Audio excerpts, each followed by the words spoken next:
السلام عليكم ورحمة الله وبركاته. الحمد لله رب العالمين، الصلاة والسلام على رسوله الكريم. أما بعد، صدر صحابہ، مہمان خصوصی، عزیز معلمات اور میری پیاری اسلامی بہن، آج اس محفل میں میرا موضوع اسپن ہے اللہ کے سامنے کھڑے ہونے سے ڈرنا.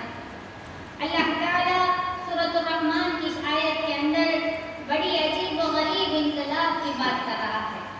رب العالمین نے فرمایا وَلِمَنْ خَافَ مَقَامَ رَبِّهِ جَنَّتَانِ، جو بندہ اس کے رب کے سامنے کھڑے ہونے سے ڈرتا ہے اللہ تعالیٰ اسے 2 جنتیں عطا کرے گا. لفظ ڈر یہ ہمارے دلوں کے گوشے گوشے میں بیٹھا ہوا ہے. کسی کو اس کی تجارت کا ڈر، کسی کو اس کی صحت کا ڈر، کسی کو اپنے بچوں کے کاروبار کا ڈر، تو کسی کو اپنی بیٹیوں کی شادیوں کا ڈر. ہر ڈر کو لے کر انسان جی رہا ہے. ہر خوف اس کے دل میں ہے کہ کیا ہوگا آنے والے دنوں کا، کیا ہوگا آنے والے دنوں کا، آنے والا زمانہ کیسا ہوگا. لوگوں کے درمیان عجیب سی کشمکش چل رہی ہے، لیکن انسان نے کبھی یہ نہیں سوچا کہ میری زندگی کا کیا ہوگا، میری نمازیں چھوٹ رہی ہیں اس کا کیا ہوگا، میرے گھر میں قرآن تو ضرور ہے لیکن اس قرآن کی مجھے توفیق نہیں ہوئی، اس کا کیا ہوگا. اگر کوئی ڈر ہمارے دلوں سے خالی ہے تو وہ اللہ رب العالمین کا ڈر ہے. یاد رکھیں میری پیاری ماں اور بہنوں، جس کی محبت ہوگی اس کا ڈر بھی ہوگا. جس کی محبت نہ ہو اسے کھونے کا کبھی ڈر نہیں ہوتا، اس کی ناراضگی کا کبھی ڈر نہیں ہوتا. مطلب یہی ہے کہ ہمارے دل میں رب العالمین کا ڈر نہیں ہے. ہماری یہ زبان صرف طوطوں کی طرح رٹے مار رہی ہے کہ میں اللہ سے بہت ڈرتی ہوں، میں قیامت سے بہت ڈرتی ہوں. لیکن اللہ رب العالمین نے تو فرمایا وَلِمَنْ خَافَ مَقَامَ رَبِّهِ جَنَّتَانِ، جو بندہ اس کے رب کے سامنے کھڑے ہونے سے ڈرتا ہے اللہ تعالیٰ اسے 2 جنتیں عطا کرے گا. مفسرین اس آیت کے مفہوم کے 2 راستے بتاتے ہیں. اللہ کے سامنے کھڑے ہونے سے ڈرنے کا مطلب نماز کے اندر، نماز میں بندہ کھڑا ہے. آج ہماری وہ حالت بھی کیا ہے، شاعر کہتا ہے کھڑے ہیں سب میں سب ہاتھ باندھے، خیالوں میں ہے سب اپنے اپنے. اللہ اکبر، کیا کہا، کھڑے ہیں سب میں سب ہاتھ باندھے، خیالوں میں ہے سب اپنے اپنے. ارے امام مسجد سے کوئی پوچھے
اسے کہتے ہیں میری پیاری ماں بہنوں اللہ کے سامنے کھڑے ہونے سے ڈرنا. آج ہم کیا کر رہے ہیں؟ لوگوں کے ڈر کو اپنے دل میں لے کر جی رہے ہیں. لوگوں کا ڈر ہمارے دل میں ہے، لیکن جس رب کا ڈر ہمارے دل میں ہونا چاہیے اس رب کا ڈر ہمارے دل میں موجود نہیں، بلکہ ہم تو آج لوگوں سے ڈرتے ہیں. اللہ تعالیٰ سورہ نساء میں فرماتا ہے یستخفون من الناس ولا یستخفون من اللہ. تم تو لوگوں سے ڈرتے ہو، اللہ سے ڈرنا تو چھوڑ دیا تم نے. وہ اللہ کہاں ہے میری بہنوں جو کہتا ہے علیم بذات الصدور، میں تمہارے دھڑکنوں کا علم رکھتا ہوں. سینۃ ولا نوم، او نادان مجھے نیند تو دور کی بات مجھے اونگ نہیں آتی. وسیع کرسیہ السماوات والارض، میری کرسی آسمان اور زمین کو گھیری ہوئی ہے. اس رب کا کوئی ڈر نہیں ہے ہمارے پاس، اس رب کا کوئی خوف نہیں ہمارے پاس. ہم نے کبھی نہیں سوچا کہ ہم سے ہماری ماں دور ہے، ہمارے پاپا دور ہے، ہمارے خاندان والے دور ہیں. اس رب کے بارے میں کیا خیال ہے جس نے فرمایا علیم بذات الصدور، میں تمہارے دھڑکنوں کا علم رکھتا ہوں. راتوں کے پردے جیسے ہی گر گئے ہم نے ویسے ہی گناہوں کو شروع کر دیا. ہم نے سوچا کہ ہم آزاد ہیں، اگر تو ہمارا رب العالمین ہمارے گناہوں کے پردے اوپن کر دے تو کیا ہوگا میری پیاری ماں اور بہنوں. وہ اس لیے پوشیدہ ہے، اللہ تعالیٰ ہمارے گناہوں کو اس لیے چھپا رکھا ہے کہ شاید کہ میرا بندہ اب اس کے بارے میں معافی مانگ لے گا، شاید کہ میرا بندہ میری بارگاہ میں اپنے ہاتھوں کو اٹھا لے گا. لیکن انسان غفلت کی نیند سو رہا ہے، غفلت میں اپنی زندگی کو گزار رہا ہے. یہ حقیر انسان، یہ حقیر نطفے سے بنا ہوا انسان، استغفر اللہ، جس انسان کے دل میں اس رب کا ڈر ہونا چاہیے وہ انسان آج خواہش کرتا ہے کہ میرا ڈر لوگوں کے دلوں میں ہو، میرا خوف اس کے اندر ہو، میری دہشت اس کے دل کے اندر ہو. اللہ نہ کرے میری بہنوں اگر وہ کمزور انسانوں پر ہم ظلم کر کے اپنی زندگی گزار رہے ہیں. وہ کمزور انسان آنکھوں میں آنسو لیے اپنے دونوں ہاتھوں کو بارگاہ الہی میں اٹھائے اور ہماری شکایت کر دے تو ہمارا کیا ہوگا؟ اللہ تعالیٰ جب ہم سے سوال کرے گا تو ہم کیا کہیں گے؟ یہ زبان ہماری طاقت نہیں رکھتی کہ وہ رب کے سوالات کے جوابات کو دے سکے. اس رب کا آج ہمارے پاس کوئی خوف نہیں، اس رب کا کوئی ڈر ہمارے پاس موجود نہیں. اب دیکھتے ہیں اللہ کے سامنے کھڑے ہونے سے ڈرنا کسے کہتے ہیں. حضرت عمر رضی اللہ عنہ، کون عمر میری بہنوں؟ وہ عمر جو 22 لاکھ مربع میل کا اکیلا بادشاہ، 11 کنٹری کا اکیلا بادشاہ، جب راستے سے گزرا کرتے تو شیطان اپنے راستے کو بدل لیا کرتے. وہ عمر، ان کے غلام حضرت اسلم بیان کرتے ہیں کہ حضرت عمر اپنے خلافت میں روزانہ رات کو گشت لگایا کرتے تھے، روزانہ رات کو چکر لگایا کرتے تھے کہ کہیں میری ذمہ داری میں کوئی دھوکہ تو نہیں ہے. رات میں چکر لگا رہے ہیں، اندھیری رات میں ایک جھونپڑی سے دھواں نکل رہا ہے. قریب جا کر دیکھتے ہیں کہ دھواں نکل رہا ہے، آگ جل رہی ہے. تو کہتے ہیں کہ او اللہ کی بندی، کیا میں اس سے کچھ گرمی حاصل کر لوں؟ ٹھنڈی کا موسم ہے. اندر سے آواز آتی ہے اللہ کے بندے صحیح نیت سے آیا ہے تو اندر آ جا ورنہ میں تجھے اللہ کے حوالے کرتی ہوں. تو حضرت عمر کہتے ہیں کوئی بات نہیں، بس تو میں گرمی حاصل کر رہا ہوں. اندر جا کے دیکھتے ہیں کہ چولہا ہے، چولہے پہ ہانڈی ہے، ہانڈی میں پانی ہے اور پانی میں پتھر پک رہے ہیں. کہا اللہ کی بندی یہ کیا ہے؟ وہ عورت کہتی ہے کہ میں عمر کے نام پہ کوس رہی ہوں. کیا کہا؟ کہ میں عمر کے نام پہ کوس رہی ہوں. عمر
رونا بنتے تو کبھی انہیں ہنسانے کی کوشش کیا کرتے تھے۔ جیسے ہی چلنے کا وقت آیا تو اس خاتون سے کہتے ہیں اللہ کی بندی عمر کو معاف کر دے۔ عورت کہتی ہے نانا عمر کو نہ معاف کروں گی، کل قیامت کا دن ہوگا، میرے ہاتھ ہوں گے، عمر کا گریبان ہوگا، کھینچ کے لاؤں گی اور ضرور میری یتیم بچوں کے آنسوں کے بارے میں اس سے سوال کروں گی۔ عمر کی ہچکیاں نکل گئی، روتے ہوئے کہہ رہے ہیں او اللہ کی بندی عمر کو معاف کر دے۔ تو وہ خاتون کہتی ہے تو کیوں رو رہا ہے، تجھے کیوں رونے کی ضرورت ہے؟ تو حضرت عمر فاروق کہتے ہیں جس بد نصیب عمر کو تو کل قیامت کے دن کھینچ کر لائے گی نا، وہ بد نصیب عمر میں ہی ہوں۔ تو وہ خاتون کہتی ہے کہ اے اللہ تو گواہ رہنا، میں نے میرے اس بھائی کو معاف کر دیا، تو بھی اسے معاف کر دے۔ اور میری پیاری ماں اور بہنوں، 22 لاکھ مربع میل کا اکیلا بادشاہ، 11 کنٹری کا اکیلا بادشاہ، رات کی قلوتوں میں بیوہ خاتون کے سامنے کھڑے ہو کر رو رہا ہے، کہتا ہے کہ اے اللہ کی بندی مجھے معاف کر دے، کل کو میرا رب جب مجھ سے پوچھے گا تو میں کیا جواب دوں گا؟ اسے کہتے ہیں اللہ کے سامنے کھڑے ہونے سے ڈرنا۔ آج ہم نے کیا کیا؟ آج ہمارا ذہن کہیں اور لگا ہوا ہے، کوئی اور سمجھ ہمارے ذہنوں میں آ رہی ہے، ہم نے بڑی دور کی سوچ رکھی ہے کہ ہم فلاں فلاں گناہ سے دور ہیں، ہم شرک سے دور ہیں، ہم بدعات سے دور ہیں۔ لاک ڈاؤن کے بعد کئی گھر ایسے بھی ہمارے نظروں کے سامنے آئے جن کی بہنیں بھائی کے گھر آنے کے لیے ترس رہی ہیں، لیکن بھائی کے دروازے بہن کے لیے بند ہے۔